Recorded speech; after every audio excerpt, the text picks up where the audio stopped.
did you choose the career path you did? Well, I actually chose a different career path to start. So I was a lawyer to start.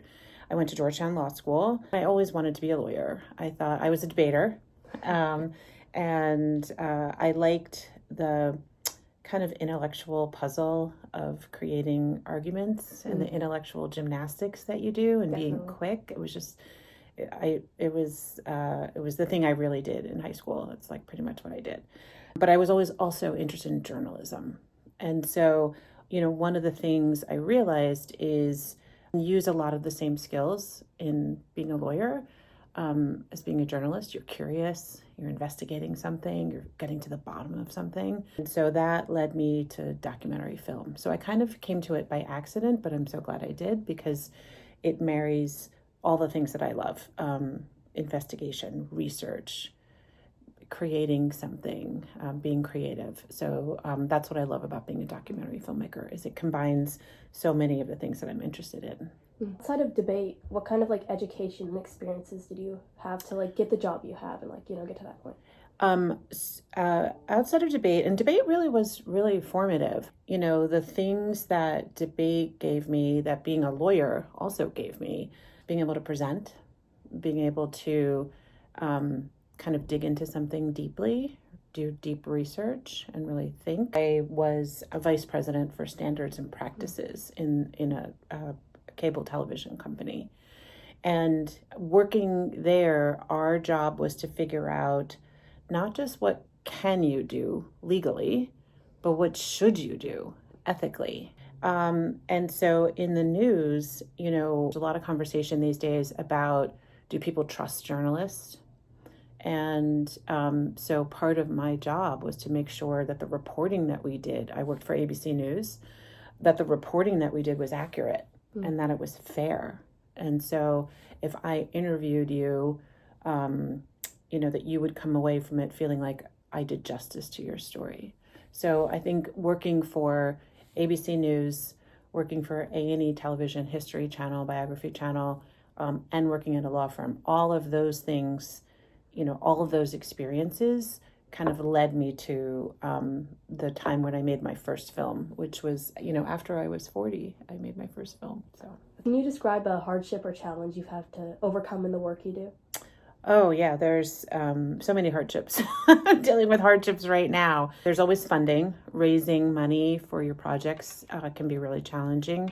There's access, I have done a number of projects where we go into prisons and we have to get permission to go into those prisons to film people. There's working with the people who are funding, and sometimes you have different ideas about what the stories are. So you have to learn to collaborate. You have your principles, but it's really, really important to be able to work with your partners, achieve both of your objectives. Nobody gets to do everything their own way. And so, what's the path that's going to do justice to the story you're telling, but also be a good partner to the people who are funding or broadcasting. So you're constantly having to balance all those different concerns. Yeah, I can imagine that can be quite taxing. Taxing is the right word. So filmmaking is mostly a male-dominated industry. How has being like a woman changed or altered your experience in the field? Has it made your job more difficult or just different? I focus on what I can do and what I'm interested in doing, and I try not to look for bias. And when it shows up, I try and confront it in a professional way. So I think, one of the reasons I started making documentary is because if I could raise the money, convince people to talk to me, then I could do it. And I didn't have to wait for somebody to say, yes, we believe in you. I believed in myself. And then I made good films and people were watching them, and that one led to the next, to the next. So it's really, really important. Bias is there.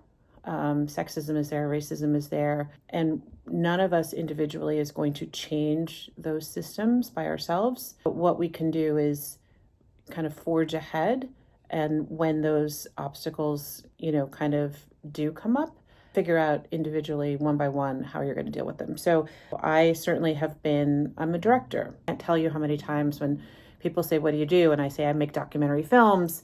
And then they'll say, oh, what do you do? And I'll say, I'm the director. And then they're like always a little bit embarrassed, and they don't have to be embarrassed. They're not seeing a lot of Black women who are the directors. Maybe next time they'll think about that. Or they'll ask, are you the director? Instead of asking, are you, sometimes people say like, are you the cinematographer? I'm like, no, I'm not the cinematographer. I'm very aware, and I feel very grateful that, my gender and my race have given me certain experiences and certain empathies. If people don't expect that you're really capable, you have to develop that feeling for yourself. And you work to hold on to it. So the obstacles are there, but I haven't really found that they've stopped me from doing what I, want to do. Just kind of keep moving. That's wonderful. That kind of ties into our next question as well. What's one unique or interesting experience you've had during your career? I have had so many interesting experiences. I feel so grateful that I've found the career that suits my personality and my skills. I traveled for almost a year, not continuously, but for, several days at a time over the course of a year with Congressman John Lewis. And that was one of the most important experiences I've ever had, to watch somebody who started civil rights work when he was a teenager and was still doing it literally until the day he died. What influenced me so much was his attitude. John Lewis really believed in people. He really believed that most people were good. And despite the fact that he had been beaten, he had been jailed, all of these things for his principles, you had to show John Lewis that you were not good. For he assumed that everybody was going to do their best like he was. And that really impacted me because, and it kind of goes to your earlier question.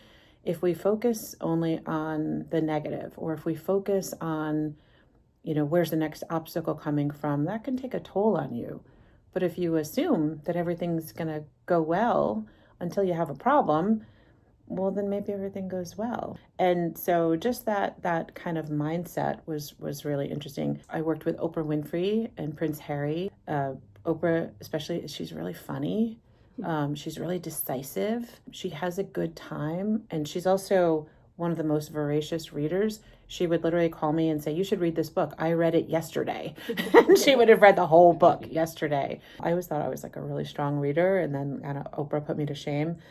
I think spending time in prison with people who, do not have the literal freedom that we have makes you think, I really appreciate the ability to have some power over my own life.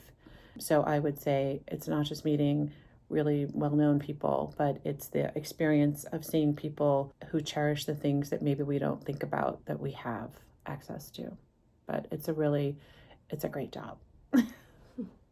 What kind of message do you intend to spread with your work, and what are your career goals, if any?